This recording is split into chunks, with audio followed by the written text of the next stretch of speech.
Minister Nzimande announced the appointment of Anthus Services as the new company charged with the management of scrapping of old taxis. Another progress achieved from our negotiations in the increase of the scrapping allowance from 91,000 to 124,000. Much still can be done, though. Minister also announced that the taxi industry will enjoy 60% of the commercial benefits of the company. This has remodeled the taxi recapitalization program significantly. SANTACO says that it's excitedly welcomed this announcement.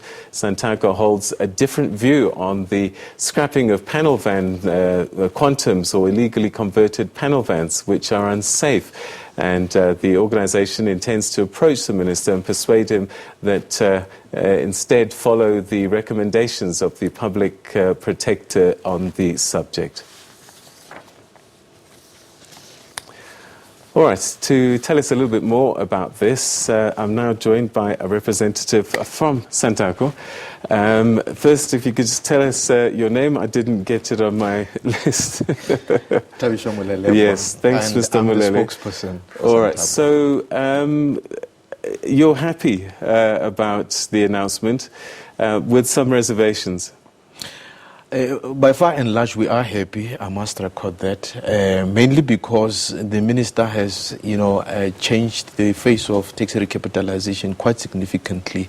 When you look at where taxi recap has started in 2006, our concern, however, is just the way in which the panel vans, quantums, or the illegally converted panel vans, would be included in the scrapping of old vehicles. And our argument is that most of these vehicles, they have been paid off.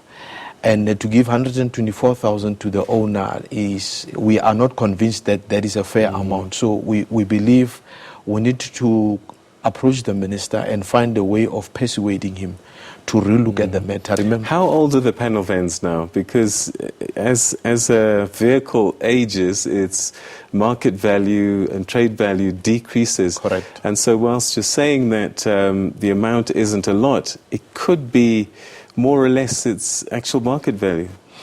Well, that is a subject for debate, considering that the quantums from between 5 years ago and now, they've been ranging between 320,000 and 400,000. So when you look at the depreciation or estimate the depreciation, as I said, it would be debatable if 124,000 is fair enough.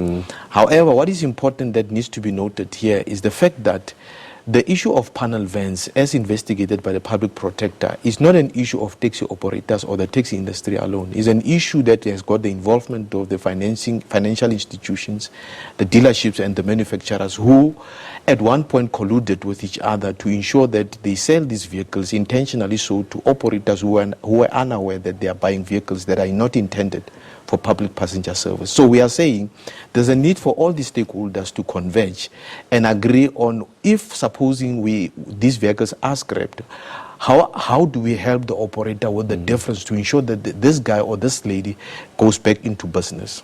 Do you have any idea how many of these vehicles are in circulation at the moment?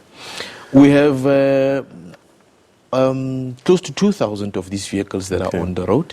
We've got about 400 of these vehicles that have been converted legally after the department was able to conduct an investigation. And the balance thereof is the one that we need to deal with. All right, but there are other issues. You're happy with the increase in the allowance itself? Is that going to make a significant difference?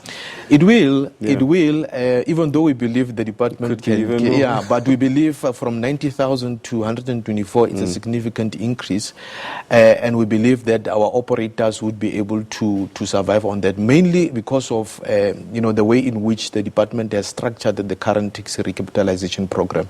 That more than just us coming to scrap these vehicles, we are also beneficiaries in the proceeds of this project, and that alone is a milestone for the taxi industry in terms of empowerment. All right, and this new agency that's going to be working with you, are you happy about their appointment? We are. And we have been introduced to them. We will be doing some engagements with them. We will be also introducing them to the provinces in terms of how they will work and relate with each other in terms of the scrapping process. So we are so far confident that the taxi recapitalization, we will be able to achieve its intended objectives, which is to replace old and unsafe vehicles with much more efficient vehicles on the South African roads. The Minister also spoke about much more than just replacing vehicles, but transforming the minibus taxi industry. What sort of transformation do you think still needs to happen? The whole taxi industry or the whole taxi business is surrounded by issues around insurance, financing, maintenance, and so on, and this taxi recapitalization, but in particular, includes that.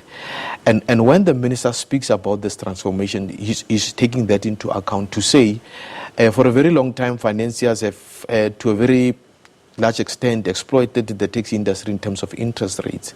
And this taxi recapitalization program has got the platform to influence and negotiate for better financing for taxi operators. That transformation enables the operator to be able to become a better entrepreneur in the business, but importantly also how to sustain his business or her business in ensuring that they are able to play a meaningful role in the economy of the country. All right, and then perhaps finally, there's always this issue that concerns us as the commuters, the ongoing conflicts that happen and the violence that we often see.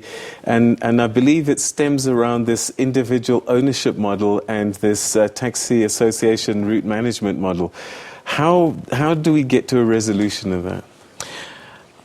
One way of dealing with that is the establishment of our trading cooperatives, and which was in the recommendations conducted by government in 1996 for the industry to formalize itself.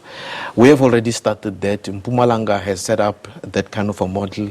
Limpopo has set up that kind of a model, and we are doing that countrywide in an attempt to address exactly that.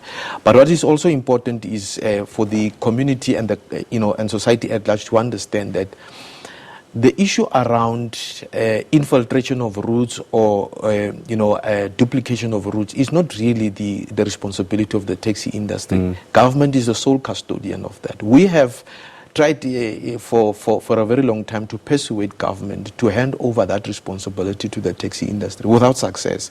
So once there's a duplication, as is the case largely in Gauteng, this is where government must intervene and make a decision. But the problem is that, and this is our view that was also confirmed by the provincial legislature of Gauteng, that some government officials have got vested interest in these processes, and as a result, they will continue to become a problem. And unfortunately, that will spiral into violence, which we see at the moment. But we want to condemn that. We want to say we continue, despite that, to persuade taxi structures to find a meaningful way of addressing these issues. All right. Thank you so much indeed for joining us. So this announcement, generally welcomed, still a few things to iron out, but making strides in the right direction generally. And I must record that these items that are outstanding do not really have an impact that much on the rollout of the recap. Fantastic. Thanks so much indeed for coming through and sharing your thoughts with us. Thank you.